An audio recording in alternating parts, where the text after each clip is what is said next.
Shouts out Big Steve. What's up? What's up? Welcome everyone back again for 2024 first episode of the Big Brain. I'm your host, like always, Big Steve. My guest will be in here soon. You know, the newly crowned capper of the year, Pepe Silva. And yeah, what can I say? I thought break week. I thought let's give the people some content. So here we are. Had a lot of time to tape this card. Just in time, my boy's in here. How are you, boy? How are you, sir? Yo. I thought you started without me, bro. I did for about 30 seconds. Damn, you don't waste any fucking time. Nah, time is money, mate. You know how it is. How you been? Good, man. Definitely ready for some UFC cards. I'm getting kind of antsy. Trying to start the year on a good note. Some solid cards. In January and February, got my eyes on a bunch of spots already. Yeah, after this break, UFC always it feels so good. Like taping ACA and all these bullshit cards they give you, it just feels. No matter how bad the card is, it just feels good to be back. Yeah. I was lucky to escape with some profit on Octagon, but yeah, I don't tend to do like great on ACA or Octagon, so I don't usually put a ton of effort and energy into it. There's a lot to, when you're putting down serious money, you want to make sure it's solid spots, not just like flimsy bets, whimsical bets and shit. Yeah, I get you, man. I get you. I essentially broke even and made a little bit here and there, and then I lost it all on Ryzen. So essentially, it's just kind of like a waste of time. If I just passed, would have been the same thing. But yeah, let's get this show on the road, shall we? We've got a few comments. AG, Scott, Torgsman, welcome back. My boy, everyone ready to fade Tom Nolan? I guess we'll see. Glimbot, happy new year, mate. Grateful dude, glad to see you back. Sounds very grateful, this guy. Riding high, happy new year, Steve. I'm all over. Basharat and Manel cap. All right, we're getting a bit ahead of ourselves. All righty. As you said, mate, let's not waste any more time. Felipe, Bunes, Joshua Van. A great fight to start tonight, mate. What do you say? You want to go first? Sure, I can go first. So yeah. Yeah, sure. I definitely understand why Van is the favorite in this spot. He's got a pretty solid game. He's pretty well rounded. His striking is legit. He seems pretty durable. Pretty good takedown defense. He's 12 years younger than Felipe. And, I think people rate Van quite high. I think the jury's still out on him. He does seem like a solid prospect, but I kind of like Bunes at dog odds. Can you hear me? Sorry, bro. Yeah. Why you can't hear me? Keep doing your breakdown. I'm frozen, so I'm just gonna leave and then we'll come back in. But you keep going. Okay. Yeah. No, I think Bunes is worth a small poke. Just because I think he has some early finish upside. In Van's one loss that we saw, he got completely out-grappled and he looked pretty lost on his back. So, there's a major disparity in the BJJ between Van and Bunes. Bunes will have a 5-inch reach advantage. He's a huge flyweight. So I do tend to like him in this spot. I think Van makes for a better live bet. I think Bunes will have some grappling success early or the potential for it. And, you never want to lay minus 200 on a fighter who, is likely to have some questions about his grappling in round one. So I think Bunes is the side pre. The jiu-jitsu disparity between the two is pretty big. So, they're fighting in the apex. That's going to force some action. I haven't seen what the under prices are, but I tend to lean under and Bunes pre. The unders feel pretty accurate to me.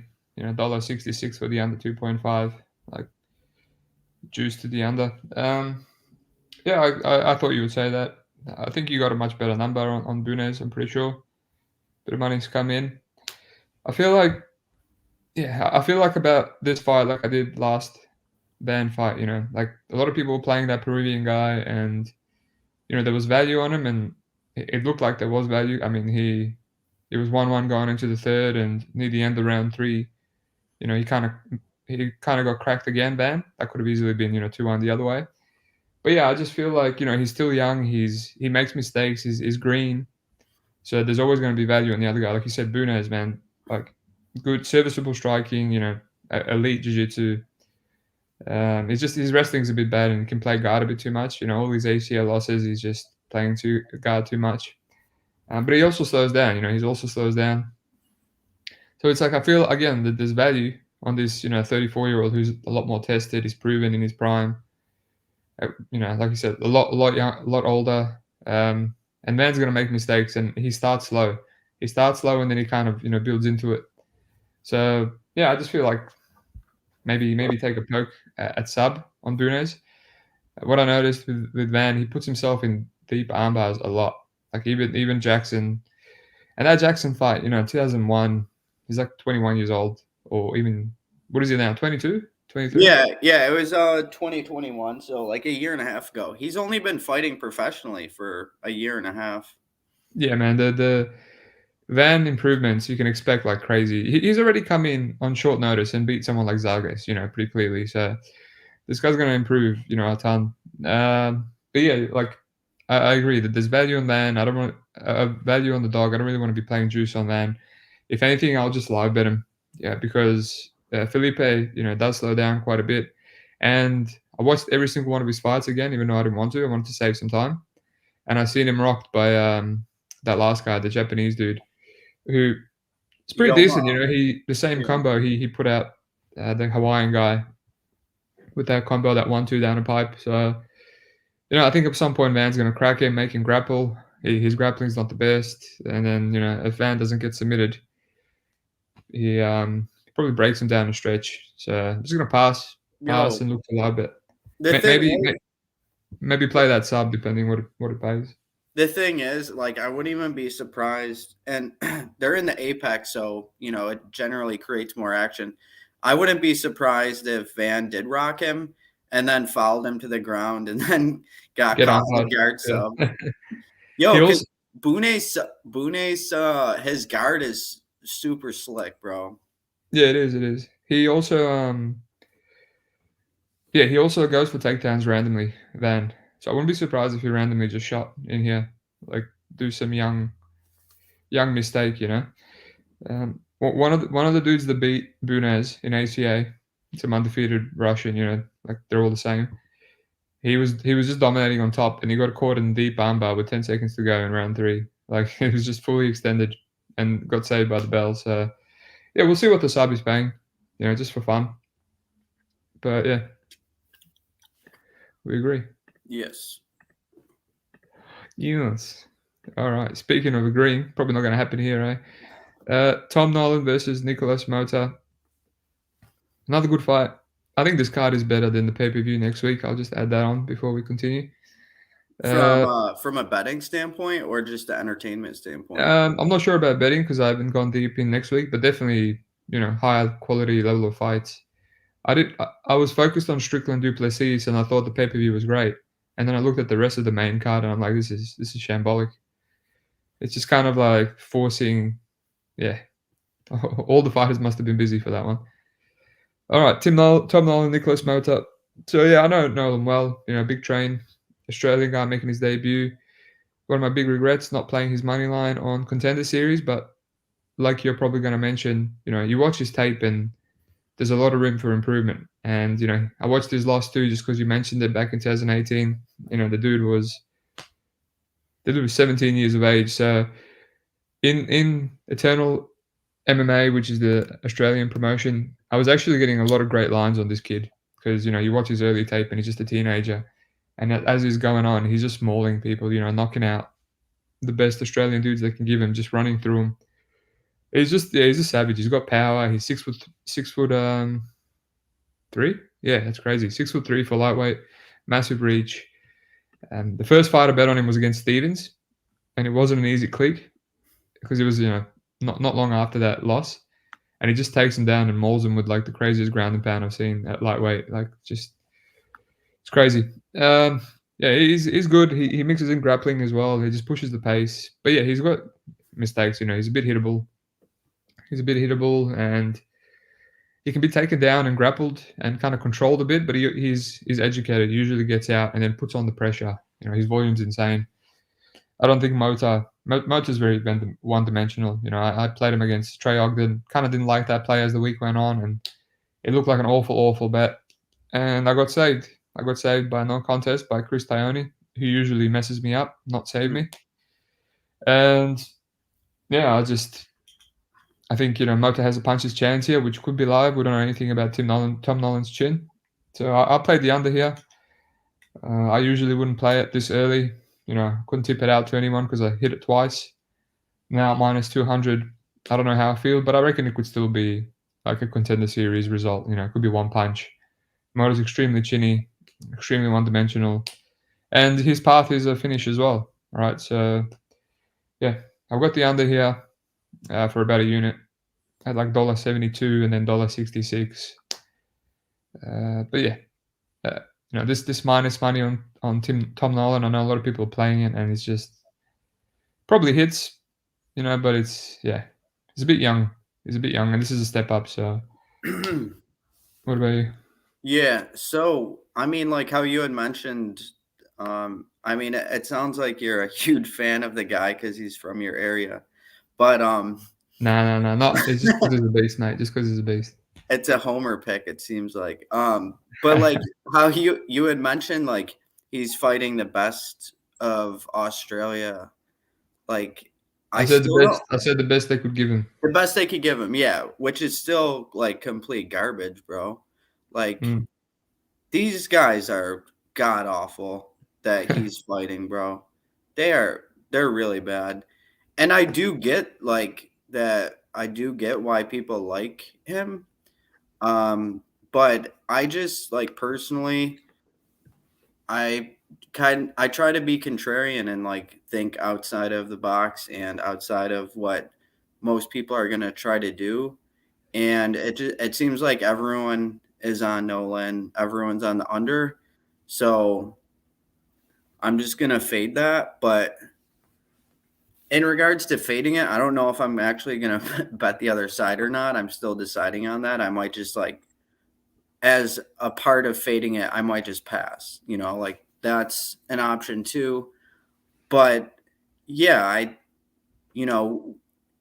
Nolan is young. He seems like a good prospect. He has good hardware, forces a good pace, pretty solid striker. But like you mentioned, he's also hittable. So he also hasn't faced like a ton of adversity in his pro career.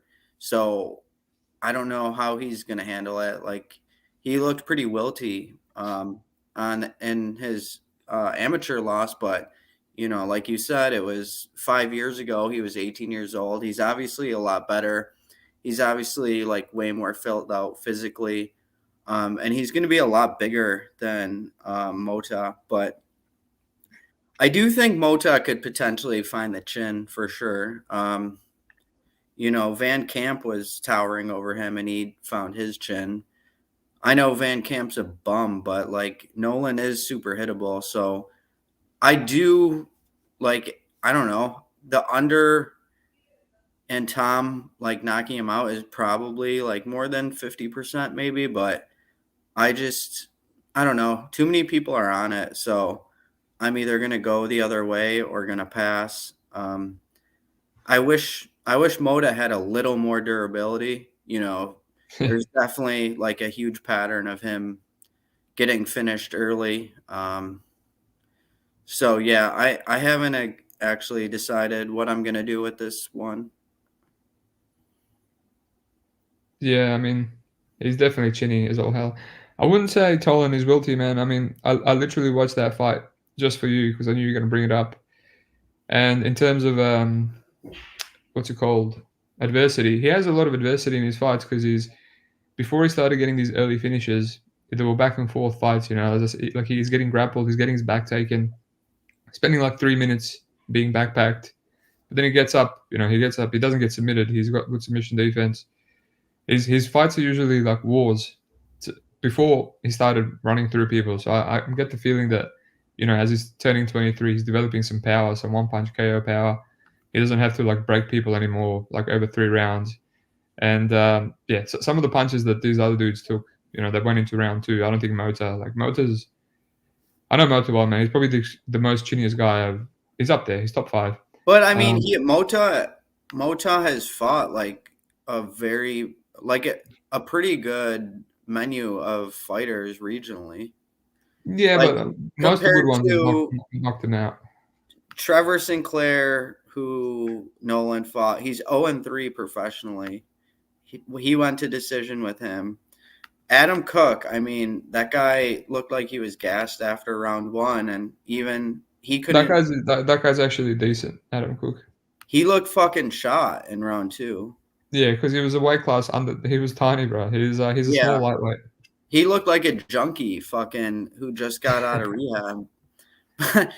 Like, he definitely took an ass beating, but it took Nolan a while to get him out of there. You know what I mean? And like, that guy's extremely durable. In round 2, Cook wasn't offering anything. Like, he was just standing against the fence, just like getting his ass beat. That's impressive, bro. That's an upgrade from Bogdan Grad. Yeah, right. Who got ran through in 2 punches, and that guy's a good fighter there. I do see like how it's possible that he gets starched in like a minute or 2. Because like you said, with him being so young, you are buying into some upside and him developing more power. But yeah, like getting knocked out by Manuel Torres and Jim Miller isn't really the worst. They're both kind of knockout artists. Jim Miller's been, knocking out a bunch of people lately, and obviously Torres he's a physical specimen. Yo, Torres versus Nolan would be fucking great. Yeah, I think. Yeah, Torres has no defense at all. He ate some bombs from Motta, and then just the Mexican chin. Yo, yeah, but he's got some power himself, and that elbow, that step and elbow is nasty. Yeah, that would be a great fight. I probably wouldn't put them out together because I'd like to see them destroy some other dudes on the way up. The UFC never really puts prospects up against each other anymore. Yeah. Anyway, I think like we're beating a dead horse. Like I'm not really on the money line, so I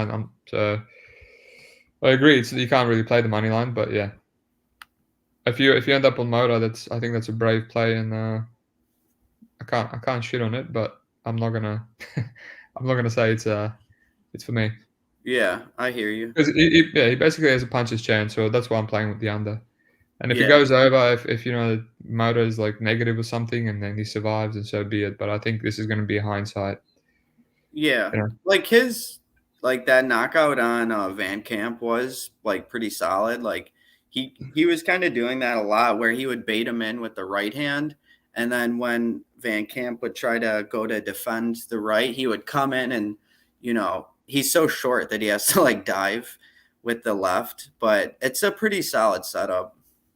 Yeah, he closes distance well. I mean, all he does is hooks, and his hooks are pretty good. But that's about it. I mean, he was shut down by Trey Ogden pretty much, which is Ogden's not bad though. Ogden's not that bad. Yeah. All right, let's move on. Okay. Got like 20 minutes on this one fight. I'll address this FIFA gaming. Why is the under 1.5 not in the final bet, Steve? Because I said, mate, on Bet Online, if you bet it at this point, it moves like by 20 cents every time. So I usually tip out my bets by like 10 cents worst what I bet, so people can tail it. And yeah, by the time I hit it twice, it was minus 200, so I couldn't really tail that. As I said, it's only going to happen for this card because BetOnline's a sneaky book, releasing props 3 weeks in advance so people can give him an accurate line. But yeah, it should be normal for the other ones. I mean, you can still hit it at minus 200. I think this could be sneaky hindsight, easy bet. All right.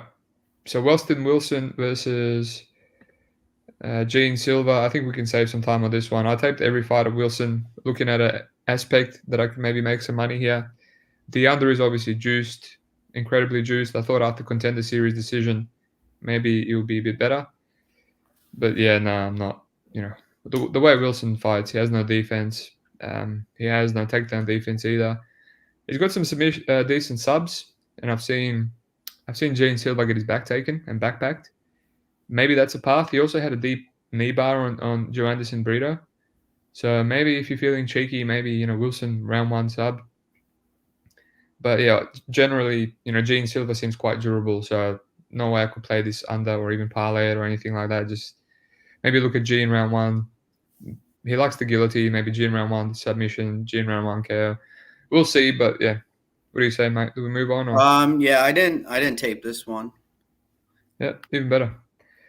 Alrighty. Much better fight. This is what I mean, like another high level fight. You got Farid Basharat versus Taylor Lapilus. Would you like to take this one away? Yeah, sure. This is an interesting fight. Like you said, it's probably one of the more high level fights on the card.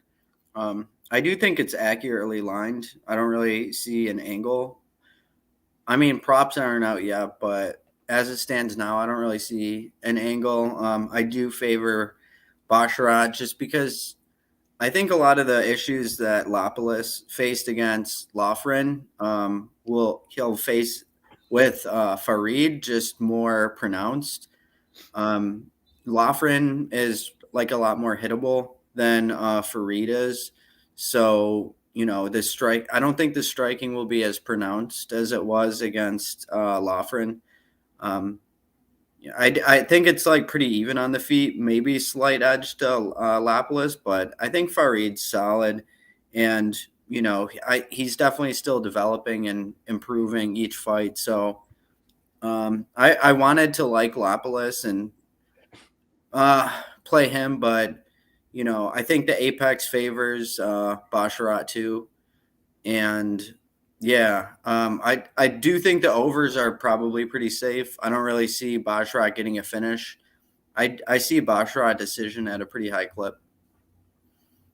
Yeah, nice. I'm tossing up between whether there's some value on Lapilus. I mean, you have to think there has to be now at worse than minus 200, right? He's a good fighter, but taping him, retaping, I went deep against, like you said, Loughran, going deep, and I just don't remember his takedown defense being that bad. It kind of gets taken down by a lot of people. I agree about Loughran. I wanted to play Loughran as a dog. I think instead I just ended up throwing away money on the live bet when it was 1-1, going into the third, and then he couldn't sniff a takedown. He's hittable. I passed pretty because how hittable he is. I agree. Farid is a lot more good distance management. Stays very safe.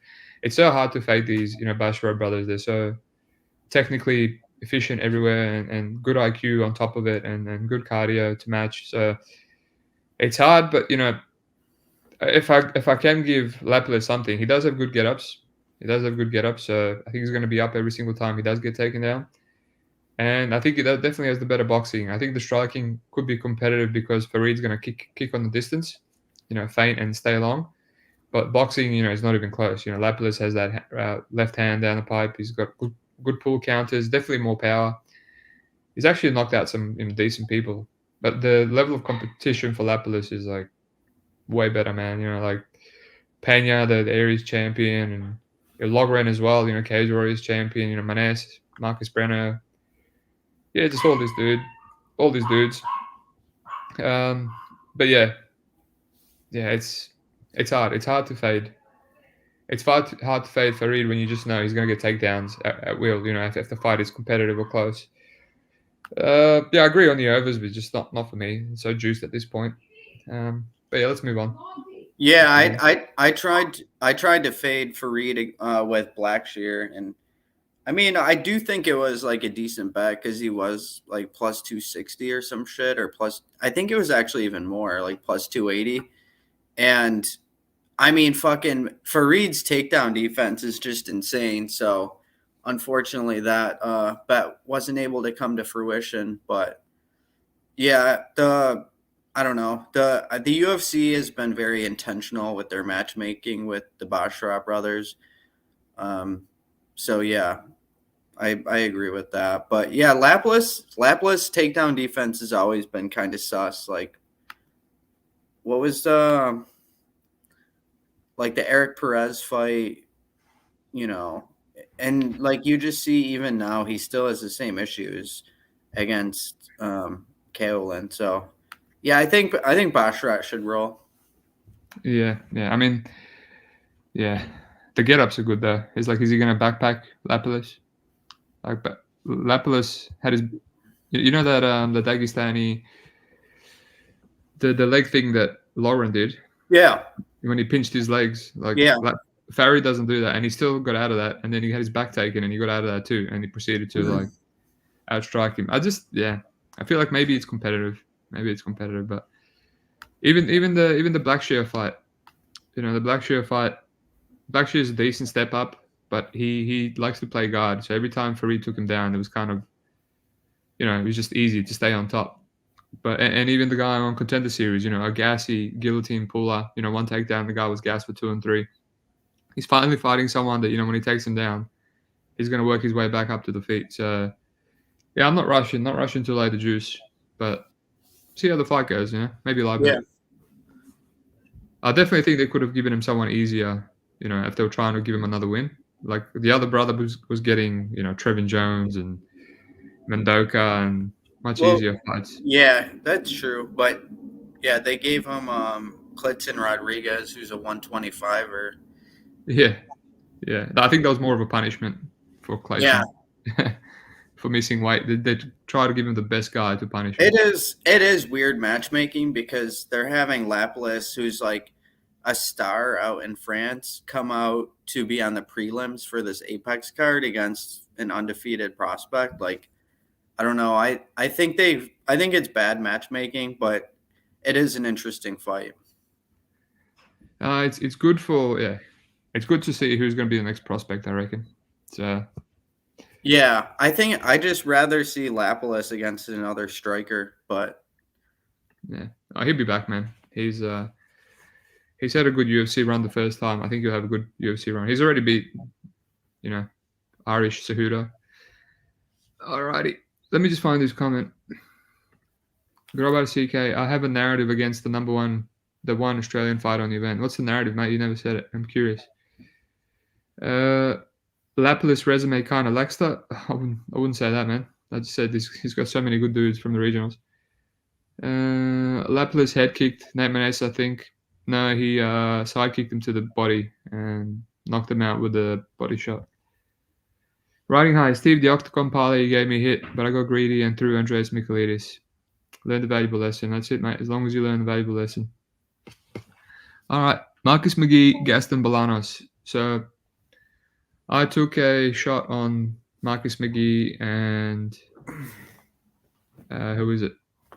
Acosta in a irresponsible juice parlay without much tape. I just know Bolanos from Bellator. He's extremely underwhelming, one-dimensional striker, and he had that fight in his debut against the black belt Aaron Phillips, I think it was. And yeah, he won, but watching that back, he was extremely lucky not to lose. He was backed in round 2 and 3. And Phillips, coming off a long layoff, the dude was basically retired. I actually cashed out that parlay after tape because I saw money coming in on Marcus McGhee on Bolanos, and my parlay was on Bet365, so it's always lagging behind. I cashed out so I could re-add. I haven't re-added at this point just because I think this could be a striking fight for most of the time. But I do think that someone like Marcus McGhee, I think he can win the striking battle too. I think he's got more power. He's got a lot more dynamic. He's got the grappling if he wants to use it. I've never seen him. I've seen him hurt before, but he just gets up and puts it on the opponent. So yeah, Gaston is just going to be, stay patient and circle the octagon, look to calf kick. But yeah, I think McGhee is going to snipe him at some point. But yeah, not much avenues to play this unless you want to parlay it. But I do see some people taking the shot on Bolanos, and I'm curious in your opinion. No, I actually like McGhee to win. I mean, I do think it's going to be close early, but it's only going to take one moment for McGhee to, completely flip the fight on its head. Bolanos is just like such a bad grappler that, I don't think he's really UFC level, to be quite honest. Aaron Phillips is like among the worst that they have on the roster, and that was a super competitive fight. Yeah, and McGhee comes from a really good gym. I think they should have a solid game plan. I think he can win the fight anywhere. I do think it could be close on the feet, just because McGhee can be a little low volume. But I think he has more power than Bolanos. All of the grappling upside. And yeah, he comes from the better gym. He can win by decision, KO, or submission.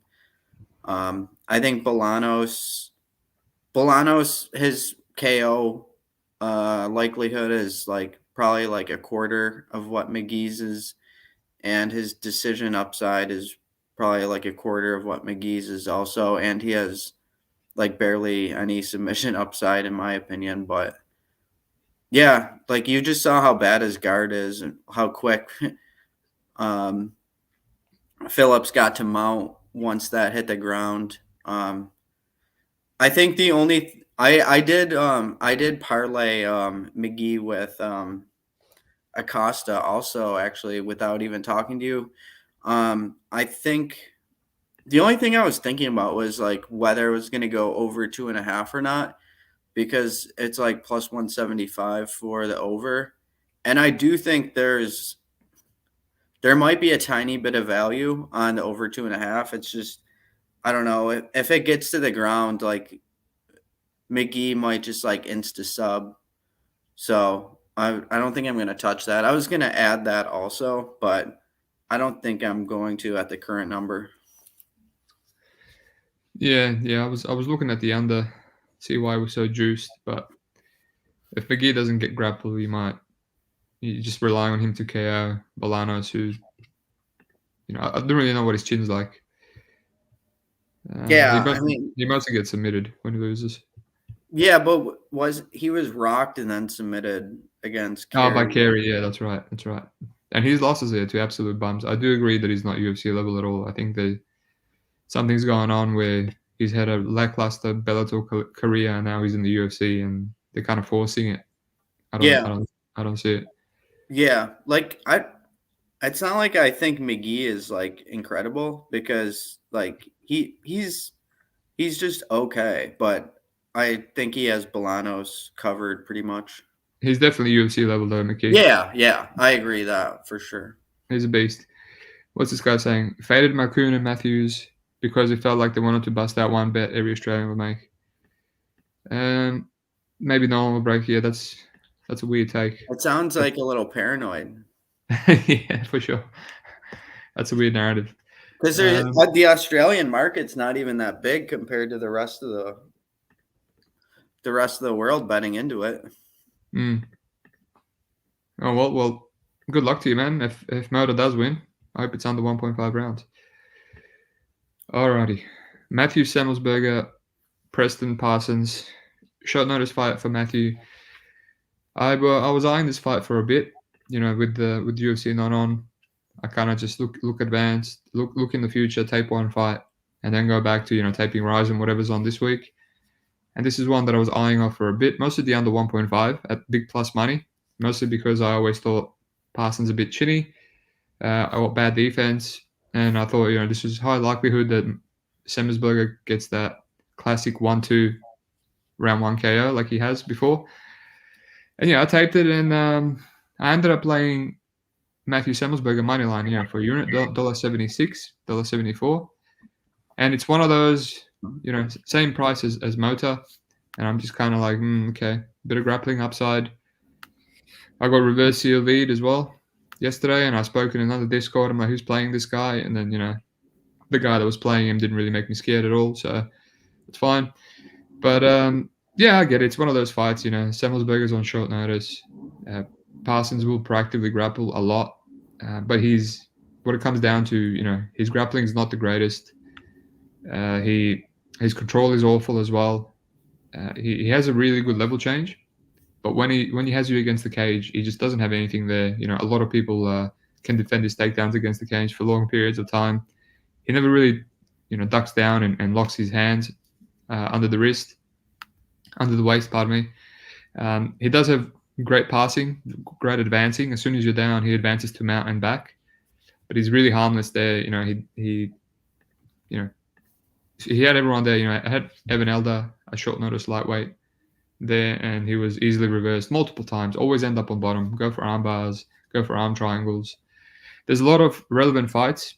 I didn't want to watch the AJ Fletcher fight because I watched it so many times, but I thought it's relevant. He's a little explosive kid with good level changes himself, and he went straight to mount against Semelsberger, and Semelsberger actually got up a few times and ended up back on bottom because AJ went for guillotine that Semelsberger had to respect. Again, I don't think Parsons is anywhere as dangerous as that with his subs. I think a lot of people keep referencing the Wells fight, and they're like, Semelsberger plays guard too much. Every single other fight, the AJ fight, the Chaos Williams, the Jake Matheus, whenever he's been taken down, he doesn't really play guard. He has Jeremiah Wells, who was on a tear in the UFC, a Gracie black belt, and an absolute savage. You don't, if he wants you down, you don't get up from under him. It's a different story. Even that, almost knocked him out 3 times. So I think Parsons, awful defense. I parlayed Rodriguez when he fought him at Juice. I just thought it was a levels fight. The best opponent he's fought, Trevin Giles. I thought that fight was going to 30-27 if Preston Parsons didn't knock him down end of round 1. He lost round 2 clear, getting stuffed and now jabbed. Round 3, he was getting stuffed and now jabbed. And then he ended up on top with like 1 minute to go and went straight to mount like always, lost position like always. And then Giles just ended up pounding him out till the fight ended. I thought it was a clear 2-1.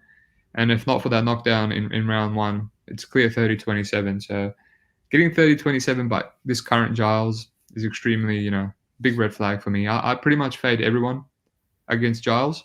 I pretty much fade Giles against everyone. And I couldn't do it with Parsons at Pick'em. Something was stopping me, and I made a right decision. Yeah, I just think Matthew, this is a levels fight. I think Matthew is taking a step down from Wells and Medic and Alex Morono and probably even Jake Matthews, to be honest. And Parsons, he's probably going to get some takedowns. He's probably going to get some mount time, but he's going to lose it, and he's going to be getting dropped and maybe even knocked out. So yeah, I got Matthews. Reverse seal lead feels weird, but hopefully he gets an early knockout, so I don't have to sweat it. Yeah, I'm just looking back. I'm down a pretty good amount of money betting both of these guys. I had Semelsberger against Chaos, Morono. I think I had like a bunch of under against Jake Matthews. What about his wins, bro? I had the under against fucking Uroš Medic too. And no. Yeah. 6 seconds. Yeah, exactly. I had the under 1.5 and under 2.5. And he could have gotten that finish in round 1 too. That was tough. I want to add that he's probably the worst finisher there is. Every time he drops someone, I don't know why. He gets stuck in 2 minds. You see, he drops someone and then he tries to grapple, but he doesn't commit. And he goes, I should probably stand up. And then he does nothing. And his coaches are always screaming, like, do something. If you're going to go down, pound him out. If you're going to stand up, let him up. He always gets stuck in 2 minds. He doesn't know how to finish the actual fight. Yeah. And then on the other hand, I played Parsons kind of big against Giles at like slight plus money. So I've been burned by both of these guys quite a bit recently, but without that kind of negative bias, I do lean Semelsberger. I do think it's a pretty solid fight for him. And like looking through his odds history, I mentioned this to someone else, but he's been like around minus 120 3 times in the UFC, and he won the first 2, and then the third was against Wells, and you could argue that he won that fight too. Yeah, based on damage, he probably should have. Yeah, exactly. So yeah, I do think it's a good fight for him. I do think he's the side. I don't know if I'm gonna get there yet on a bet. Well, you got a much better line from just waiting and sitting on it. Well, it's still about the same actually. Yeah. 4 cents difference, 6 Yeah, cents. I'm not feel lead by. Yeah, he's minus 125 on Bet Online. There's actually money coming in on him. He's going, it seems like a lot of DraftKings and BetUS, they have money coming in on him. I don't know where the line is going to go, but I think if I were to price it, I would probably have him like minus 140 to minus 150. Yeah. I mean, this would have been a much easier bet if not for the short notice and the other stuff. But I mean, yeah, I hate his takedown defense. Obviously, of course, yeah. That's the thing, right? That's why this line is even close. Really, right. Yeah, on the feet, he should absolutely fucking annihilate him. Yeah. I think he could get another KO1. Like definitely. Yeah. To me, he has all the finishing upside. So that's why I was happy to play a slight favorite when he could be sweaty. Yeah. But that knockdown that Parsons landed on Giles, he's been extremely not as durable at welterweight. So I think Semelsberger is very durable. So he hasn't been knocked out or knocked down by people like Wells and Chaos Williams. I think Parsons is going to be drawing a bit dead with his punches. Yeah. Even though he'll probably land. I want to address this comment. Grobad. Matt and Motta fighting for the job. Actually, Parsons is fighting for his job because he said in an interview it's his last fight on the contract. So, which I don't like. I found recently fighters have been, showing up for their last fight. Derek Lewis and stuff. So he's probably going to be up for it. But, it is what it is. Can't look too much into it. Hopefully Matheus is up for it too. All right.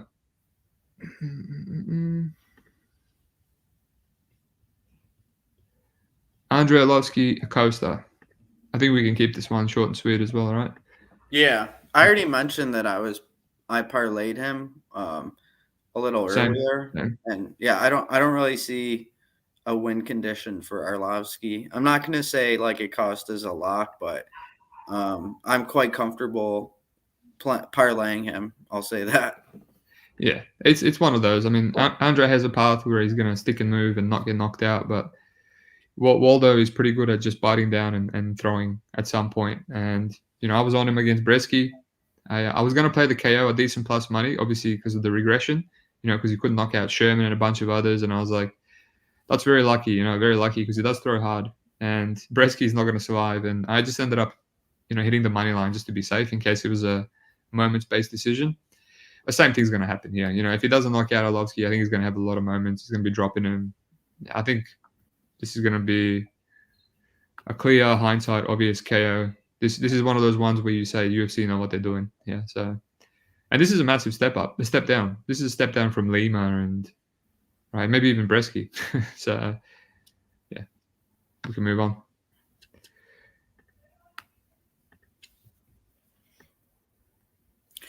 Yeah, I ended up playing his money line too in that last fight, but I just played it the day of just because I was having a really good card, so I just threw extra money on him. But yeah, he's clearly like evolving and getting better and better. It would be cool if like the submission number was like insane and people didn't smash it. Because Arlovski loves to give his neck up when he's hurt. Yeah, I think Saab is potential. I think we had the same card. I ended up playing Acosta last minute, and then ended up playing Tafa round 1 KO over Porter last minute. It was one of those cards where everything was hitting. I think we're doing the same thing. Yeah. We were just playing everything. I remember I had like two bets pre-bet, and then on the day of I had like 7, and they're all hit. So only regret Yeah. was not going bigger because they're all hindsight like smash spots. But can't go big fading my boy Parker, you know. Yeah, I think I was that was a good card. I had one with Ola Jacek with that comeback over Chitty, Garrett Same. Armfield. That was one of my pre-bets. One of my pre-bets there. Garrett Armfield over Yeah, Kazama. KO. Yeah. And Great that card. Kanan Song against Bedoya at like plus 200. That was nice. Yeah, I passed on that one. I ended up there was no live bets that card, and that was the one live bet, and I ended up like going to the toilet when everyone was locking in Song live for like a beautiful number when it was 1-1, and I was like, fuck. That was the one live bet I've been waiting for all day, and I missed it. But profit is profit. Yeah. All right. Speaking of a volatile fight, Phil Hawes versus Bruno Ferreira. All right. This could be. There's a theme on this card of UFC know what they're doing. You might disagree with me. They're literally giving Hawes who I think is one of the hardest hitters in the division. I already had this thought when I was taping him for Contender Series, and I thought Aliu, the Albanian Italian dude, was quite durable, and I still ended up playing. I think back then I got minus 200 on a 2.5, right? Even though Ferreira never went over 1.5. That was on Top Sports, one of our Australian bookies. Me and Scrap were destroying that bookie before they altered their lines. Now all the lines are paying horrible. And I smashed that, and I was like, you can even knock this guy out. And yeah, the guy he hits so hard. So now they're giving him Phil Hawes, who the guy dies when you 1-2 him down the pipe, just falls down like he's been killed by Ngannou. I still haven't played the money line, and obviously the under 1.5 is juiced, incredibly juiced, like minus 200. A part of me still thinks there's value on that minus 200. I mean, Hawes comes out and loves to brawl, right? He loves to brawl no matter what. But I have questions about Pereira's takedown defense and how he's off his back. He's a judo brown belt. I think he's a black belt in jiu-jitsu as well. Correct me if I'm wrong. There's only like 1 or 2 fights on the regional scenes where he actually does get taken down, and he got a triangle and he went for an armbar. So he's definitely an athletic guy. He's got a decent guard for a big muscly guy. I think Hawes, these athletic wrestlers are usually hard to sub. What I saw from him against Delize, the way he defended that knee bar, and he's been guillotined before by Taylor on PFL. Mm-hmm. I don't think he's one of these good submission defense dudes. So yeah, I mean, if he does take Ferreira down, I don't know what's going to happen, but that could definitely kill the under. It can kill the under. A lot of the other fights where he went over, against Dorcas and Imavov, I still can't believe Imavov didn't KO him. He grappled and he just killed the clock for about three rounds. There's a potential for that to happen here, but I think if Ferreira hurts him, the way Dorcas hurt him or Imavov, I don't think he's going to have a chance to shoot. I think when Ferreira hits him, I think it's going to be like Curtis. He's just going to hit him so hard, he's just going to die ASAP. So I haven't locked anything in. I'm still kind of leaning Ferreira, but I have issues about Ferreira. I think, I used to think he's very uncomfortable on the feet, and Rodriguez made him look a bit uncomfortable on the feet. He's got small reach, and I lost a bit of money on that bloody. He's weird Uzbekistani guy. They had a lot of squash matches on the regionals and no takedown defense, and then he just does that to him. But yeah, I don't know, man. I think it's a very volatile fight. I wouldn't mind playing a little bit of Ferreira, honestly. I think he has all the upside. He's just Phil Hawes you can't be in the business of playing Phil Hawes. I think those first few fights he won in the UFC, he was overperforming. Now he's 34. He was like 31 back then. That was so long ago. It feels like yesterday. So yeah. It's Pereira or Ferreira pass for me, but haven't locked anything, and I'm waiting for some wide props to open up. Yeah, I thought I was gonna pass on this fight because thinking about it, it does seem quite volatile, and I haven't been the best with Ferreira and Hawes, but I ended up playing Ferreira. I like this fight for him. I see him getting the KO at a pretty high clip. His striking impressed me, and he did go to the ground with Gregory Rodriguez, and he was able to scramble back to his feet. I know Rodriguez kind of like was a little overly aggressive with trying to get his back and kind of fell off. Typical Gregory. Yeah. So I do think it's not impossible for Hawes to like get some takedown upside and perhaps Ferreira gasses, but his striking has impressed me quite a bit. I like the way he switches stance. He's a lot more nimble than Phil Hawes. Phil Hawes is more methodical and try to hunt you down, but I don't even think Hawes's power is really as much as like people have made it out to be. It took him forever to knock out that little Duran Win guy. And yeah, like anytime he's been hit clean, the fight is over like shortly after. I don't see his chin getting any better.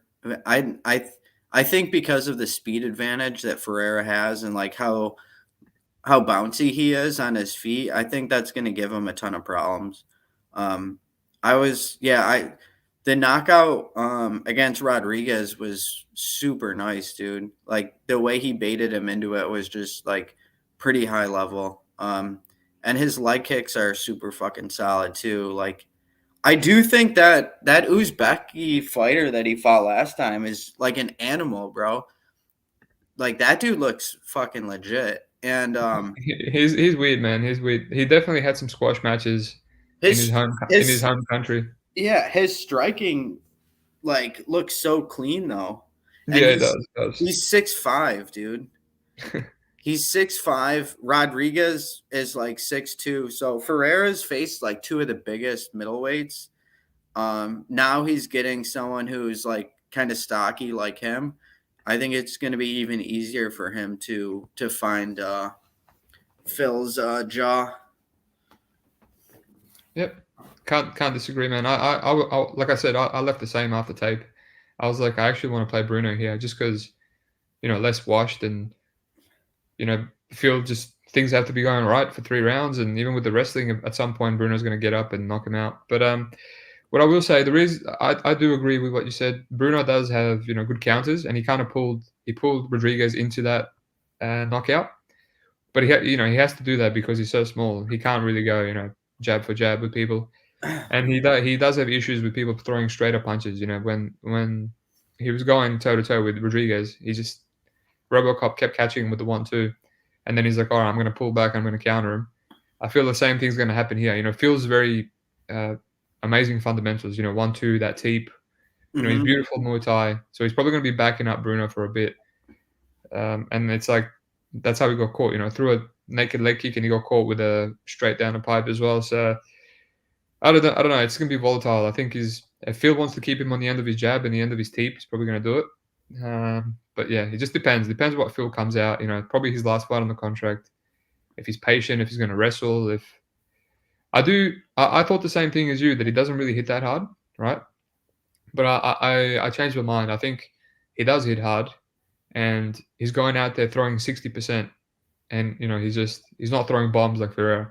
He's just throwing a jab and 1-2, and he's just hurting these dudes. You can see there's this pain, like he's hurting him. He's not even going hard. He's just staying technical. But yeah, when he does throw hard, he just runs through people in round 1. But I don't think he's that kind of fighter. He used to brawl a lot more, and he used to get a lot more round 1 knockouts. But you can see, like, he's hurting this dude to the body. Darian Wynn is pretty durable. I'll give him that. He's incredibly durable, that guy. But yeah, man, have you already played Ferreira? Yeah. Yeah, I might just do it. I've been thinking about it all day yesterday, and there's too many options, I like the under juice. I like if it was like minus 150, I wouldn't play it, but yeah. I think like minus 120 is pretty solid. You know what's interesting? My friend played it big, because he's like, get on this line before people jump on Ferreira. And yesterday he dropped down and bet online, and straight away went back corrected. So people are still putting money on Phil Hawes. Yeah, I mean, he's always been overvalued. Yeah. What do we got here? MMA line mover. Played his money line. Yeah. You're gonna be shattered again, I guess. I was thinking his coaches would say Phil wrestle. I mean, he wrestled the leads, eh? But yeah, can't put money on Hawes. No, I think putting money on Hawes is just throwing your money away at this point. This is a bit stiff for me. I love it, Steve and the GOAT. I bet this as well. There you go, mate. I'm a big fan of Brunno Southpaw boxing. Just wait to play KO 1-2. Yeah, I think this fight is a must play. It's just how you play it. Yeah, it's just so much easier just to be able to get down on the money line. Yeah, exactly. Ricky Simón versus Mario Bautista. Another great fight. Like I said, man, if this was on the pay-per-view next week, it would make the card so much better. But they just have, Mario Silva and Rocky Pennington instead. I think you have a play here, mate, so I'll let you take it away. Oh, yeah. Yeah, this is definitely a solid fight. When Ricky signed a new contract, I was hoping that they gave him Mario as a bounce back fight after the Song Yadong fight. I thought Song was just going to be like a really difficult matchup for him, and which it played out to be. So here, I think it's a much more forgiving matchup with Mario. Mario is he's pretty well rounded, good everywhere. But I do kind of think Ricky has him covered. I do obviously Ricky's kind of hittable with his fat head. His head is so fucking big.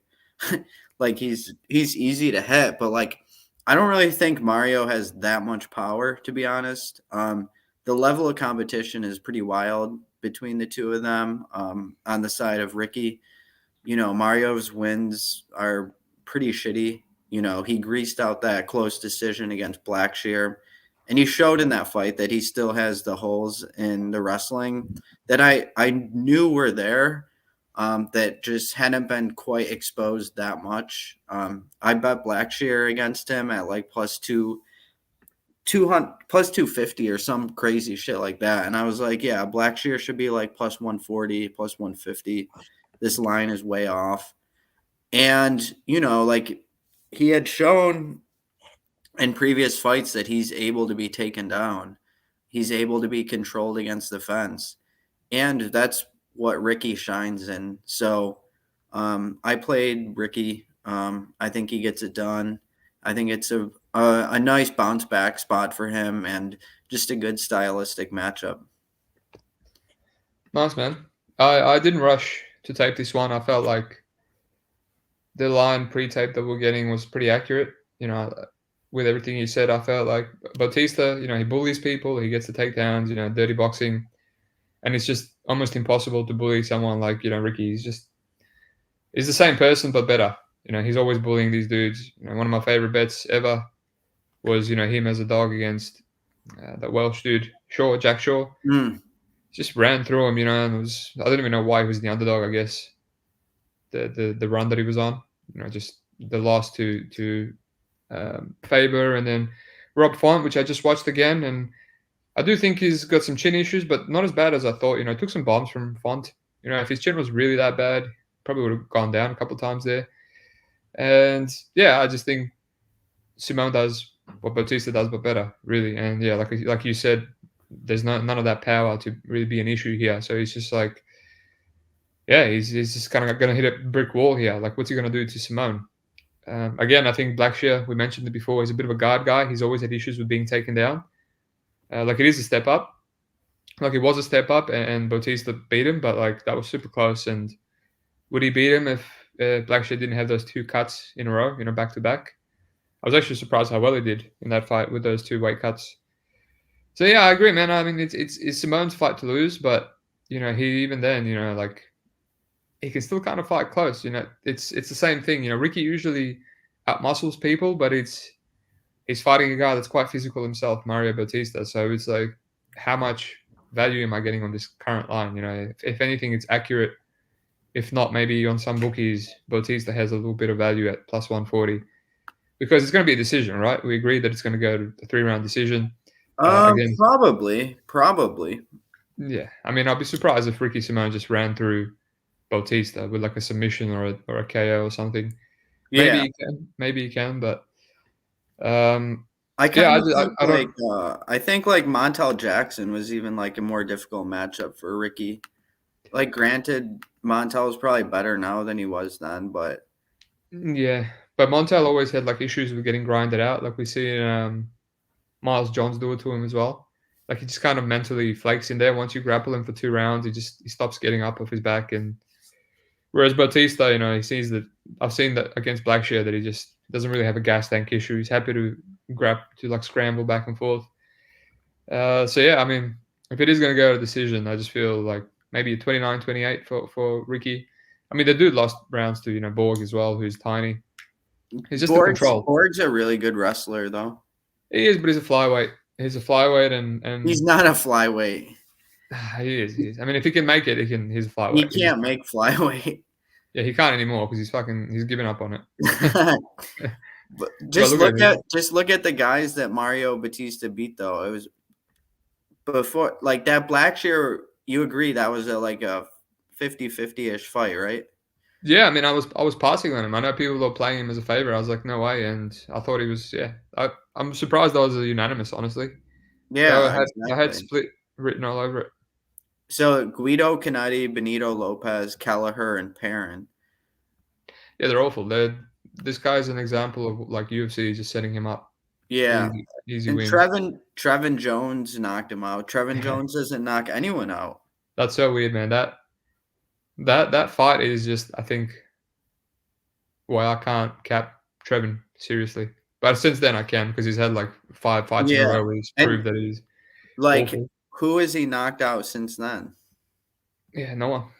Right. So I do think Ricky can knock out either knock him out or get a submission.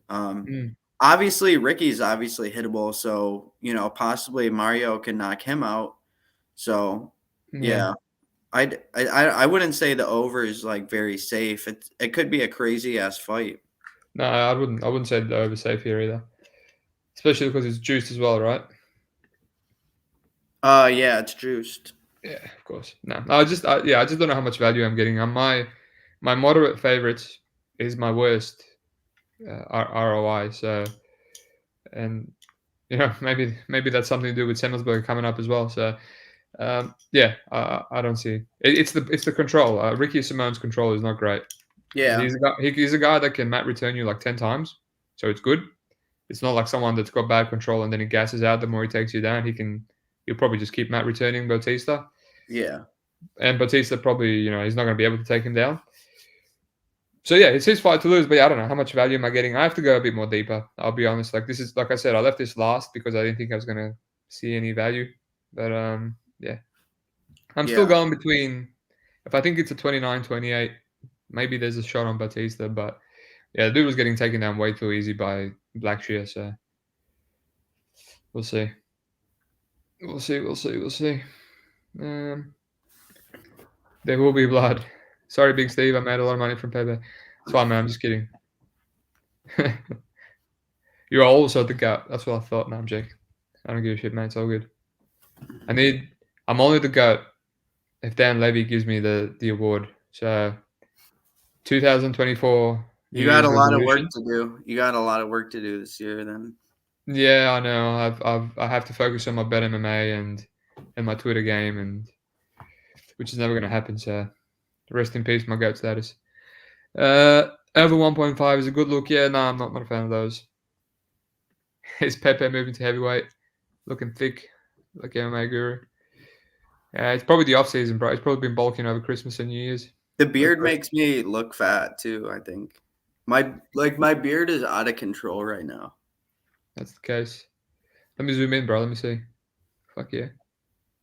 Still trimmed, bro. Still nice and trimmed. Yeah, I get it touched up every couple weeks. Am I mewing?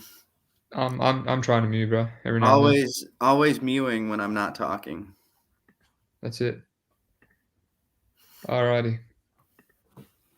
Jim Miller versus Gabriel Benitez. I take this first. My friend, pointed me out to it back in 2023. Maybe a week before the end of 2023, so a long time ago. He was still plus 130. I wanted to play it. I thought it was a fight that I had a bad read on. Two southpaws, a lot of similarities. A lot of calf kicks. Good left hand down a pipe. Like a ton of similarities from these guys. Yeah, decent power from both. And then the only thing that I wrote that kind of separates these guys, despite Miller's age, I just feel like Mowgli is a little bit more washed, and his chin is definitely worse. But from a pure striking perspective, I still give Benitez the edge, as in, he's a lot more sharper. He sets his strikes up better. He's a lot more volume. But yeah, I just felt like at plus 130, I'm going to hit Miller for sure, just from the durability alone. And I said, look, I'm going to rewatch that Alex Hernandez fight first, because that's probably it's the last last warm body that Miller fought that he didn't just that wasn't a squash match and that he just ran through. And I remember being impressed. He didn't get knocked out by Alexander Hernandez, who hits quite hard. He got beaten up. He kept throwing. He kept cracking Hernandez. And I was like, man, Mowgli's not going to take these left hands like the Hernandez did. And then, the line moved, and he moved to plus 110. And I was like, nah, I'm kind of not feeling it. Because deep down, I kind of favor Benitez slightly, due to the age and stuff. And, I just left it, didn't retape it. Don't have a strong lean on this one. If anything, I feel like this is accurate where it's at, a competitive striking fight where Miller has slightly better durability. So, you're going to have to carry the boats on this one. Yeah, no, I'm actually not interested in this fight. I didn't even tape it. I just have no interest in it. Yeah, sounds like we agree, man, on the same wavelength. Yeah, I guess if you did like the Miller side and you missed out and you wanted to get involved, I would just play Miller 1 and 2. Just because what's his decision record? It's not great, but a lot of the times he's getting taken down. Yeah, he's getting out grappled because he's for a black belt. His bottom game is pretty average. But yeah, it's like that's the thing, because this is like a volatile striking fight. It's also there's like weird vibes surrounding it, because they keep saying he's going to be on UFC 300, and it's like, I don't know how, if he's fighting now. Well, that's a while away, right? What do we got? 297 next? Yeah, it's like 3 months away. If he gets his shit pushed in and fucking he'll be right, man. Like a 3-round war. He's 40, bro. Yeah. And you can just tell that I definitely feel like he's less washed than Gabriel Benitez. You know what I mean? Like Benitez, at 35, up at lightweight now. Yeah, man, this guy, I've been fading him for a bit. Even the Charlie Ontiveros fight, he looked like he was getting cracked in that one, and he just didn't like it. I mean, his best win is his last 2 wins have been his last 4 wins, his last 5 wins. Sam Cecilia, Jason Knight, Humberto Bandone, Justin James, Charlie Ontiveros. I do, yeah. His wins are bad, but what about his losses? Omar Morales. I played Omar Morales there, and I was sweating. Onama, Billy Q. Yeah, they're good, but Billy Q is not that amazing. Billy Q just went to a fight with Damon Jackson. It looked like it was going to be a split. I don't know. It's just the fact that Billy Q beat the piss out of him, for most of the fight up until he dropped him once. And Billy was a big underdog too. Yeah, I mean, I'm not that impressed by Billy. I always say that he's just like a Homer Simpson. I mean, we don't have any interest, so let's move on. I don't have any interest in the totals either, so. Yeah. And plus what Glimbot says, has him 41.5 years. It's just, I feel like this is not a hot take, but Benitez is definitely closer to retirement than Jim Miller. I think he's around the corner, I feel. He's almost done, this guy. Let's just say he's not blessed with the same Mexican chin that Manuel Torres has. Yeah. I mean, he was even getting knocked out, by Feely back in the day. So it's not one of those where these chins regressed. I think it's always been bad. Yeah. Speaking of bad chins, Matheus Nicolau versus Manuel Cap Starboy, a rematch of a split decision where a lot of people think Carp was robbed. You could say that, but it doesn't do himself any favors the way he fights. Usually starts slow, has an amazing round 2, and pretty statistically always comes on strong round 2, unless you push him in round 1 and then you force him to knock you out. And then round 3 kind of takes it off, literally every single time. So can only have himself to blame. But surprisingly that he didn't knock out Nicolau. I always thought Nicolau was chinny. I played Royval in his last one, and that chin came back to haunt him. Very negative guy as well. Very low volume. Likes to take rounds off. Likes to back up, just wait for one. Blitz. Has some nice hooks, kind of like Motta. Decent power. Well, Nike Cop MMA. I think this is the first time a man's been in here. Welcome. Credit that to Pepe's presence. That's it for the people. A lot of people playing, Cap at Juice. My friend asked me, should I play it? And I said, I can't. Off memory, I can't.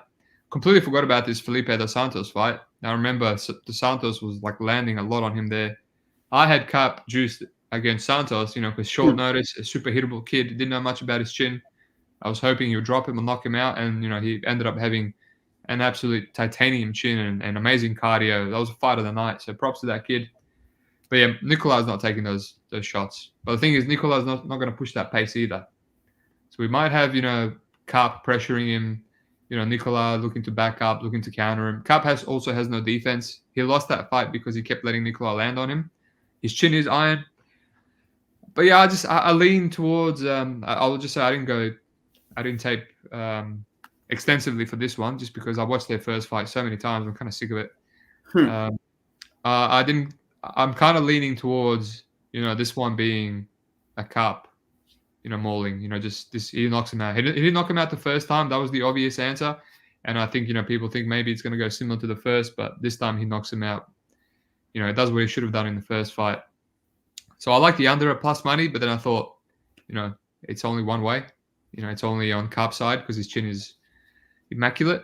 So maybe wait for some props because the minus 200 on Carp is just hard for me, man. It's hard for me. Even against the debuting guy like Santos on short notice, he just makes it sweaty, man. He makes it sweaty. So I can't lay I'll maybe wait for some KO props or inside the distance because he almost hit a Kimura. Yeah, he's pretty much covered every time he's been minus 200 or more. I know this because I've bet him in every fight, I think. After the Nicolau fight, I've bet him every single fight since then. I have two. I think I have two, but I sweat it every single time. You do sweat it, but you just know that he's like a special talent, and that he's a fighter that the UFC wants to showcase. I think I wouldn't even call him the dark horse to be champion by the end of the year. I think a lot of people see the potential in this kid, and he's one of the few fighters at flyweight that has knockout power. His striking is absolutely amazing, super slick, and I think he's leveling up with his grappling too. His biggest hole is obviously his takedown defense, and he can get stuck on his back quite a bit. But Nicolau doesn't have the best wrestling, so I do think it's like a possibility, but I give it a pretty low probability of him being able to win 2 rounds using grappling at least. And if Royval's knocking you out, I think Cobb came so close to knocking him out last fight too. Like in round 2, he rocked him really good. And somehow Nicolau was able to stay on his bike and like evaded, was able to recover and worked his way back into the fight. But he was super close to being finished in round 2 in their first fight. And, I think he's leveled up quite a bit since training over here. And also, just you could tell that when he transitioned from Ryzen, there was some things that were still bothering him, and he seems to have ironed those out. I think Cop gets it done. I think it's a showcase fight for him. But I wouldn't be shocked if he fucked it up. He's like always kind of playing with fire. You have to know that going into that when you're betting Cop, like you're betting on the more skilled fighter generally, but just the bad fight IQ. And I don't know. I think every time he's the more skilled fighter. I only really faded him against Pantoja just because I watched his Ryzen, and the Ryzen, he was full of shithousery in Ryzen, like Yeah, way more. taunting when he's losing and stuff. And I'm Yeah. like, man, if he's gonna do this in the UFC, it's not gonna fly. Yo, And that's exactly what he it did. still Round does 3. it. It does it, but it's different. Like it's a step down from Pantoja. So he's like mauling these guys, and then he's like in between. He's still doing it in round 3. You know, when fair enough, he was 2-1 up against Dvorak, but it's like he was losing that round against Dvorak, and he literally stole it with a Kimura. And it's like you're always relying on this guy to just steal the rounds. But yeah, like you said, man, I played him against Zalgas at Juice.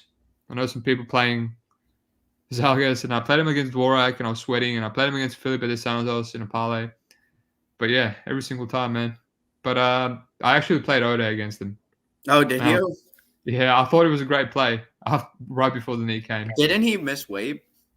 He did. I remember like he had just came off 2 losses, and then he had the Osborne fight, and then he missed weight, and people are like calling him a busted prospect and shit. And now like he's a favorite to be the champion by the end of the year. You know what, dude? I think he's extremely lucky that he had that flying knee KO against Osborne. Yeah, because if he lost and he missed weight that fight, coming off 2 losses, they probably would have cut him, man. Because they usually cut their losses with these guys that are on like big money. Mm-hmm. Like if they're like, oh damn, we made a mistake. This guy's not worth 400,000 per fight. And if he lost to Waldo Osborne after missing weight, I was like, this guy's playing with his career. Luckily, he got that flying knee, so yeah, he saved himself. Yeah, I mean, there's a chance if he gets an early KO here that he could fight for the title next. Actually, I loaded up on his to be champ by the end of the year prop on DraftKings when they dropped. Yeah, that's a popular one. We'll address that later because my boy Steve Gregory asked that for the end of the show. Everyone seems to be on that. But yeah, we're on the main event already. We started off slow, but we just pumped through them. I see Narco called me the baby goat, and I had a weird dream last night, mate. I was like, when I jumped on Twitter, when I realized you were 35, which surprised me. I thought you were a bit younger. I remember when I first jumped on Sherdog, when there was a lot more sharper people. I remember seeing you on Sherdog and Kagabe and all these dudes and Pig, and then you just disappeared. And then for 5 years, it was just me and a bunch of others. And I was like, I wonder where those guys went. And then like 3 years later, I started seeing you on YouTube videos.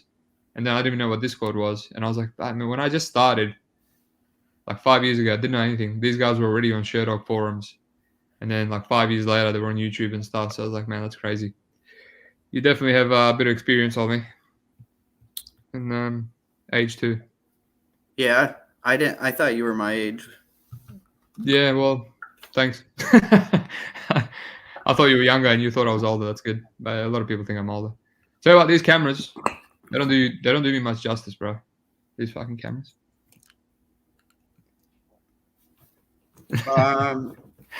So this main event is. It's shit. I think it's highly likely that Ankalaev is going to win. I'm not really saying anything. That's not a hot take or anything. What makes you say that, bro? Yeah, I think he's like a solid parlay piece, but I guess you never want to really parlay these light heavyweights just because there is like Walker's win condition has to be around 1 KO, right?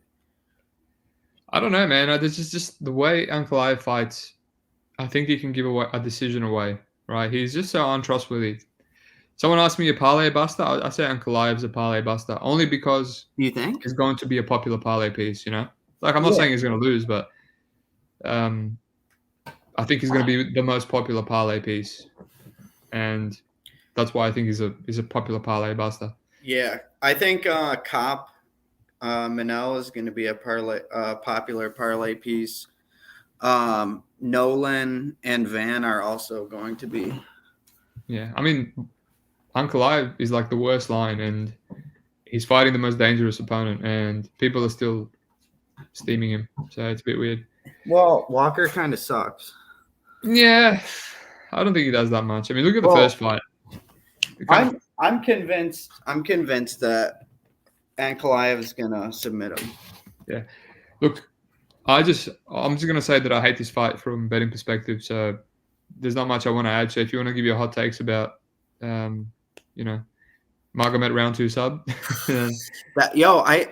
I played that last time, and whenever they fought the first time, and it was one of my Twitter giveaway things where, like, if it hit, I was gonna send some random people money. Yeah, those are good because they never hit, so you never have to give anyone money. Except for when the Pyfer hit. Yeah, I know, I'm joking. Pyfer was a good one. Yeah, but you did see in that first fight that he did grapple, man. He took him down like pretty quick. He wasn't really fucking around. And yeah, Johnny Walker has poor takedown defense. He's gassy. I just think it's like a really bad matchup for him. So, I think Ankalaev is going to finish him within 2 rounds. Interesting. All I will say is I already said that I hate this fight from a betting perspective. The only thing that I'm kind of considering is the over 1.5. I do think the reason I don't like that sub, obviously, the basic, Magomed not having any subs or even attempting many. I also think that Walker actually has good jiu-jitsu, right? I've been saying that for a bit, even before he fought Kudalaba. He's a black belt. He's got good jiu-jitsu, and you can see that Krylov fight, he can get taken down. I agree, bad takedown defense and gassy, but when it comes to jiu-jitsu, I don't think he's getting easily subbed. He can hold his own. So I just think Ankalaev is probably just going to sit on him for a bit. Well, I think the number was fucking crazy, to be honest. And the thing is, like, Krylov wasn't attempting submissions though in that fight. So yeah, well, I mean, neither will Ankalaev, bro. How do you submit a black belt with pretty good submission defense? I don't know. You break him, rear naked choke, ground the pound. You gas him out, and then you get the submission. Yeah. So I like that angle. I can't fault you. It's just not for me. I crap on NTT a lot. The guy in my Discord for his sub pokes. I just look for those holes. Like Brito against that guy on Contender Series. Brito almost had an armbar at the end of round. Obama Elliott at the end of round 2, and NTT popped in straight away. He's like, I had the sub, and the first thing I wrote in my notes was Brito will go for subs. But his technique is awful. Finishing technique is awful. So, like, yeah, it's a big number, and he almost got the armbar, but he was never going to finish that. He was cranking it for like 30 seconds straight. So, we're a bit different. I look for those holes is why it's not going to hit, but you just, like, if it's a big number, you play it. So it pays out for you. I do. But the only one that I do regret was Pyfer, because that was a path. Yeah. And I was at my comp, and I was like, you know what, I'm actually going to play this because you were on my podcast and you said it, and you convinced me, and then I didn't play it, and then it was right before my match, and I got nervous. I just wanted to make sure that Buckley won, and he did. I was watching on my phone as I was stretching for my fight. And then Pyfer was coming on. I'm like, that's fine. I don't have to watch anymore. I don't have any bets. And I just completely forgot to put my bet on. And then I win my match with a sub. And then I look at my phone. It's like blowing up. It's like, yeah, this is the best day of the Discord. and then for the next weeks, all of Twitter is like, oh, Pyfer round 2. Every single person on Twitter. People that are bad and good. And I'm like, how did I miss this? I'm like the only person. And then they got like shows, and they're like, oh yeah, I played Pyfer round 2 sub, and it's like, when are people going to stop talking about this? It went for a month straight. People are like, oh, that was such a good bet. I remember it 1 month ago. I was like, shut up. Let's move on. Let's just move on now. But yeah, that was one of the highlights of the year for sure. Well, luckily we're in 2024, so we can. I will say this. I do think, like, and I do like to give plays out and shit, and like you do too. I do think people like having like a little sprinkle on these long shot plays. Oh yeah, of course. Just because, they're fun plays, and they're fun to look forward to. They make, there's been plenty of like long shots where it gets close and then it doesn't happen, and you still get the adrenaline rush. Yeah, of course, man. So sometimes part of the bet is the high that you get from almost getting a super long shot. Dude, round threes have been that, man. It's just, I've had some round threes with like fully locked in rear naked choke, and I'm like, we got it. Or like the guy almost dies in round 2. Like, it looks like it's going to be a doctor stoppage. they continue it on. I'm like celebrating because I'm like, yes, thank you, doctor. It's over in round 3, and then there's like the finish is not even close. I had Yeah. like Cheeto Vera versus Grant in the rematch. Just beat the piss out of him in round 3, and he's got the rear naked choke as the clock is ticking. I remember I got up and I was in front of my TV watching the clock, and they zoom in on the rear naked choke and Grant's face, and he's bleeding and he's getting choked, and my girlfriend's there, and I'm like, dude, I got $100 on this to win 2,000 something, and I'm like screaming at the TV. I'm like, tap. It's like 10 seconds, and then he just lets go. Like Grant just toughs it out, and I'm like, man, why do you have to tough it out, bro? You're gonna lose the fight. Like I've had so many of those. They're fun, but they're also fucking brutal. Yeah. Yeah. Last year I had the 2 other big ones that I hit were the Yair submission over Emmett and Grasso submission over Shevchenko. Yeah, that was a good one. The book seemed to be sharpening up a bit as far as the props go. So yeah. 100%. But see, those were good bets like that. You could convince me to play those, because I always see like Shevchenko give her back out to Santos, doing those throws, and it's like you see how good Grasso's submission offense is, but you can't convince me on Ankalaev Walker. But if you hit it, then props to you. I'll give you a clap. I'll give you a clap I'll share your tweet. Are you gonna do a giveaway? I don't know. I need to see what the FanDuel numbers are going to be. Yeah, early days. Since I recorded the show and you're putting it out, people are probably going to steam them on Bet Online and make them worse. Yeah, fair enough. I thought about that, but fuck it, Bet Online's a shit book anyway. Yeah, I just like Bet Online for like the regionals. Obviously, they give you options and stuff like that, but now they let you bet like a good amount, especially on like fight day or anything. If you ever wanted to drop like a 10K bomb, Bet Online, you'll be able to do that no problem. Well, you can't on like Octagon and KSW like the day of the fight. It's like 500 limits, and I'm like, thank God I have Bet365, man, because this is pretty useless. Like LFA is actually more. Yeah, LFA is good. That's good. Yeah. Octagon, Octagon and Ryzen, those were KSW, yeah, those ones they don't really get a ton of action on. Yeah, well, it's better than nothing, I guess. All right, let's. Do you have any other futures, man, for my boy here? So Steve Gregory. I'm guessing. I don't know any of them. I'm not into them. I only had Blanchfield to be a champ by the end of last year, and it felt like the UFC did everything to fuck me over with the rematch with the Shevchenko, then the draw. When she beat Tyler Santos, I'm like, that's it. That's a title eliminator. Now she's going to fight either Grasso. And so that I don't usually do futures. I don't know. I feel like I'm. It's funny. It's funny because I have 2 futures, and they're the same futures I had last year, but they're switched on the odds. So last year I had Blades to be champion at plus 1,200, and I had Manel Kopp at plus 5,500 to be champ. And now this year I have Manel Kopp at plus 1,200 and Curtis Blades at plus 5,500.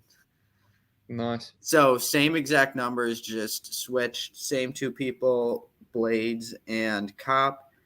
I wouldn't play Blades at like whatever he is, like plus 15, plus 1,700, but DraftKings was hanging plus 5,500. So, and they had Jalton Almeida at like plus 300. It was just like if Blades finishes Almeida, he's 1 fight away from the bell, right? Yeah, but I'm not. I used to think that about Blades, but I've lost. He already beat the champ once. Yeah, well, hopefully, there's another ACL tear happening when he fights him in a rematch. I don't even think he'll get a chance, man. I think Blades is just loves to drop the ball. And the UFC doesn't really like him as far as like marketability or anything like that. His personality is bland, and he has a lisp. He has a lisp as well. Yeah, I think he actually has like a speech impediment. Yeah, he does, which is fixed as well. It used to be a lot worse. Yeah, All right. Well, I was gonna do. I see Narco here has Kaya Bohaya. I mean, it's possible. He's a smart guy, but I don't know. I think there's a lot of dudes at the top of middleweight, even though middleweight's a shit division. Kaya is just a bit underwhelming to me. Yeah, I was gonna do best bets, but what I'm gonna do is, I'm too early in the week, man. I'm not gonna give my best bets out. I do have the Tim Nolan under 1.5, which people want to play. I mean, it's the limits are still not open, so if I tip that at the Discord now, it might be square as. Semi, I actually have players for the future cards. So, yeah, I'm not going to give anything out. I think I'm going to wait for the props. I'm going to actually find bets that I really like in the next week or so. All right, sounds good. What about you? You feel the same? What were you asking about my I was just doing best bets, but I decided I'm going to wait till next week. Yeah, we got time. Let's let the lines marinate. Yeah. Early days. Yeah. All right, thanks, man. That was a nice long one. Hopefully the people enjoyed me bringing on the GOAT for an early week when there's nothing on. And anytime. Yeah, like I said, I can't wait for these UFC cards to start back up. It's going to be good, man. Yeah, 298 and 299 look really good too. As long as I don't start the year in a negative, I've never done it in my 6 years, and I'm always scared because I don't know how I'd react. I don't know if I would panic. How do you gauge it based on like 1 month at a time or one card? No, just like the card in general. Like I've never lost the first card. Like now that I have big units, like just in case like I lose 3,000, I've never started the year like 2,000 or 3,000 down. It wouldn't matter. Like I know it would work out, but it's just like having that first week of the year, like start -3. It's just it would make me panic. I could feel it. So hopefully that doesn't happen. Yeah, but we'll see. Semi's the only one that could let me down. But yeah, thanks, man. What's the deal with you? You having a regular podcast still? What's the go? Yeah, with Rich. Oh yeah, okay. Yeah, you guys still beefing? I'm not beefing. I've got nothing against the guy. I actually thought about doing something weird and getting him to come on with you and having a 3-way podcast. But then, I just remembered why we beefed in the first place. We just got differences. He's just not my type of dude. Yeah. I wish him all the best. Yeah. I don't hate anyone. I don't even hate the people that block me. So I just don't respect people that can't handle the bans and then they get upset and block. I just block people that I can't. I hate their parlays and stuff, so I don't want to see them on my Twitter. Well, the thing is, like everyone on Twitter is kind of from a different region. Every area kind of has a different sense of humor. So I think sometimes certain personalities just kind of clash. Well, the worst thing is everyone compares me to him. I saw on my last YouTube channel, some guys like Steve is exactly like that Just Wing guy, but an Australian version. I was like, I like to think I'm a little bit less cynical than that. Everything I say is sarcasm. Whereas I think he actually is a little bit more serious about his jokes and stuff. Yeah, people just don't get my sarcasm. Yeah, I tend to get along with everyone. I always have, like, even growing up and shit. I was friends with like all the different friend groups and shit. Yeah, same, bro. I mean, he was on my podcast first, and we're talking a lot. It was all right. It just, he told me why. It's because me and Chad got drunk, and he didn't like it. He got upset at our drunk jokes, and but, like, what can you do? It's probably for the best. I'm just gonna keep making them. So yeah. So I'm gonna still be doing shows with him this year. I haven't decided like if I'm gonna add anything else as far as content wise. I'm still selling my picks on Bet MMA. You scammer. You bloody grifter. Yeah, people love them, and they've been doing well. So nice, bro. It's good. No one likes to see you successful, right? Nah, it's fine, bro. I got nothing against touts. It is what it is. And Is that it? even though It's not really touting to give your picks out, is it? yeah, no, you're right. I mean, I don't even know what a tout is. People are telling me you have to sell yourself to be a tout. I'm like, what does that even mean? Like, Yeah, exactly. you have to be a salesman. It's like, yeah, I don't know. Yeah, I can't hate on anything. You can't even hate on the dudes that are not really good, and they still charge because it's the people that pay for their picks that enable that, and there's a lot of people paying for everyone's picks. So it's like, Yeah. if people want to pay to some guy that's been doing it for 3 months and he has a good bet MMA page, then it's like, what can you do, man? Like, you can just say, it's your money, you spend it the way you want to spend it. Yeah. I had this discussion with some people, like, and they were kind of they were criticizing certain people's pages or services or whatever, but I was just saying, like, at the end of the day, like, if the customers aren't happy, they're not going to continue to buy the service. So, it must be decent, and people can spend their money however they want. Yeah, exactly. Well, all power to anyone making a side income, man. It is what it is. It's good hustling. It's good hustling. I just need taxable income. That's why I have a Discord. Oh, really? Yeah, I can't get a loan like on a car because like, I don't make anything. All the money that I make gambling is tax free, and it's you go to the bank and you get a loan. They're like, you're not making any Oh money. man, I wish I lived where you did. I get taxed on my winnings. Yeah, but I just told you I got my own problems. Like, it's like, can't get a loan for a house, can't get a loan for a car. It's like everything has to be cash, which is fine because I've got cash. But after $5,000 cash, then you have to like answer questions to the bank and fill out a survey, and it's like, why do you have so much cash laying around? It's just a hassle. I'll put the car in the misso's name and stuff, because she's got a normal 9 to 5, and then I just pay it off. I give her the money for it. It's got benefits, and it's got, sometimes I'm like, I'd rather just be, because I'm doing this full time. I just want to be paying tax like a normal person so I can get a house and a loan and shit. And yeah, there's different perks, man. That's why I need, at least the Ask Discord lucrative. gives me like Ask peanuts. lucrative for a loan. No, but he's got a lot of taxable income from his tout Oh service. yeah. Oh A yeah. lot. Yeah. Narco. Nah, I don't have a chest because Australia is super expensive, mate. So, and I go on holidays. I don't really hoard my money. All right. I should probably kick it out. It's gone way overboard. All right, man. Yeah, I'll talk to you later. Good luck, everyone. Yeah, this is Pepe's thing down here. He's going to be doing a podcast with Rich. Listen to that too if you want. I might be doing another one next week. Finalize my bets. We'll see, because I don't know how I feel about doing an LFA podcast. No one gives a crap. So traditionally, all right. Yeah. Thank you, sir.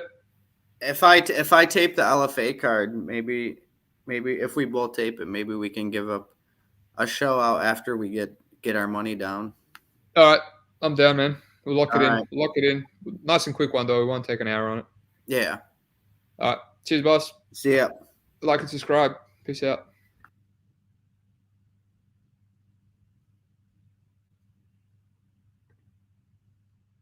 Whoops.